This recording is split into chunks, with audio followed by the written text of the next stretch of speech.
আসসালামু আলাইকুম। সবাই কেমন আছেন? আশা করি যে যেখানে আছেন সবাই খুব ভালো আছেন, সুস্থ আছেন। আলহামদুলিল্লাহ আমরাও খুব ভালো আছি। আজকে শুক্রবার, জুম্মা মোবারক সবাইকে।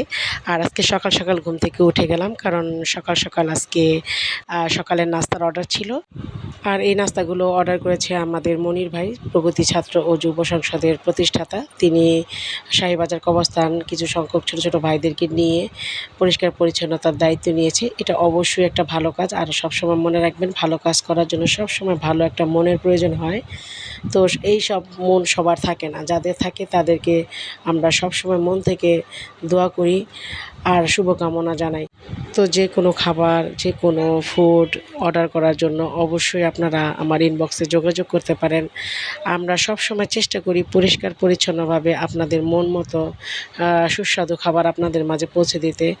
আর যারা আমার কাছে খাবার অর্ডার করেন অথবা খাবার আমার কাছ থেকে নিয়ে খেয়েছেন, তারাই বলতে পারবেন আমি কখনোই মনে করেন খাবারের মান টাকার অনুযায়ী কমাই না, বাড়াই না।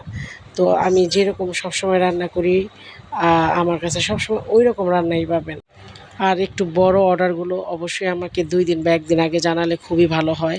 হুট করে আসলে বাজার করা, রান্না করা এগুলো একদম পসিবল হয় না। আমার এই অর্ডারটা একদম হুট করে ছিল। মানে রাতের ৯টা বাজে আমি অর্ডার নিয়ে সকাল ৮টার মধ্যে খাবারটা পৌঁছে দিতে চেষ্টা করেছি।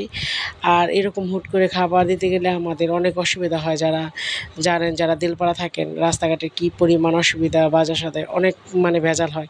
তো যারা একটু বড় খাবারের অর্ডার দিতে চাচ্ছেন বা দেন, তারা প্লিজ ১ দিন ২ দিন আগে জানাবেন। তো আলহামদুলিল্লাহ আজকে ডেলিভারিটা আমাদের সুন্দর মতো পৌঁছে গেছে। আর যাদের জন্য রান্না করেছি অবশ্যই আমি চেষ্টা করেছি মন থেকে রান্না করার জন্য। তো সবাই ভালো থাকবেন।